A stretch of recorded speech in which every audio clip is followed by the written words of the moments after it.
let's count together from 1 to 10.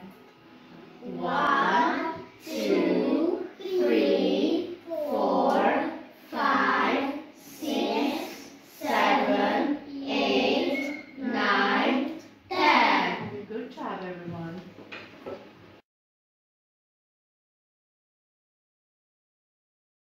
Légy szíves, annyit tapsolj, ahányas számot, annyit tapsolj, ahányat mutatok. Látod a számot majd a kezemen. Figyelj! Rajta! Hányat kellett tapsolni, Zolika? 2. Figyelj, nagyon figyelj! Rajta! Hányat kellett, Lebike? 4. Nagyon jó! Figyelj, nagyon! 2 kezemet fogom használni. Rajta! Mennyit tapsoltál, Gergőke? 6. 6-ot. Figyelj, mert egyre többet fogok mutatni. Rajta! Kristóf, mennyit mutattam? 8-at. Figyelj, most be foglak csapni. Tudod, tegnap játszottunk egy ilyet, hogy én mutatom, de rosszat mondok. Ugye emlékszünk rá? Igen. És akkor én becsaptalak téged, de téged nem lehet becsapni, mert te nagyon okos vagy. Na figyelj! 8. Rajta! Mennyit mutattam, Gáborka? Nem, mennyit mutattam? 4-et. Mindig csak annyit tapsolj, ahányan mutatok, ne higgy a szavamnak. 3. Na, ne higgy a szavamnak. 3. Mennyit kellett tapsolni? 2. Figyelj, ez nehéz egy picikét. 6. Lizike, mennyit kellett tapsolni? 5. Igen, mert Judit néni 6-ot mondott, de 5-öt mutattam.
Nyolcszor 70.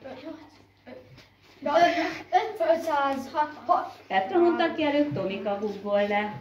60-szor 9. 540. Ügyes vagy, Alicia, Vidi guggol le.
Nekünk 2 gyermekünk járt a hegedűsbe, a kisebbik most végzi a 8. osztályt, készül a középiskolai felvételire. Annó mi azért választottuk a hegedűst, mert sokan ajánlották ismerőseink közül, nem körzetesként jelentkeztünk, és örültünk annó a felvételének. Az elmúlt 9 év során megtapasztaltuk, hogy gyermekeink a tanulás mellett egy jó osztályközösségnek is a tagjai voltak. Mindez elengedhetetlen volt, hogy az osztályfőnökök és a tanáraik, az osztályfőnök helyettesek is nagyon sokat tettek a közösség építéséért. Értem ez alatt, hogy sok közös belső, illetve külső programban tudtak részt venni a gyermekeink. Felsorolnám itt a teljesség igénye nélkül ezeket a programokat. Színházba vitték őket, évente minimum 2-3 alkalommal. Volt erdei iskolai kirándulás, minden évben 3 vagy akár 4 napos is volt ez a kirándulás. Vitték őket nagyon sok alkalommal diák olimpiai sportrendezvényekre, versenyekre. Az iskolának hagyományos ünnepeit mindig megtartották. Értem ez alatt az 5-es avatást, advent,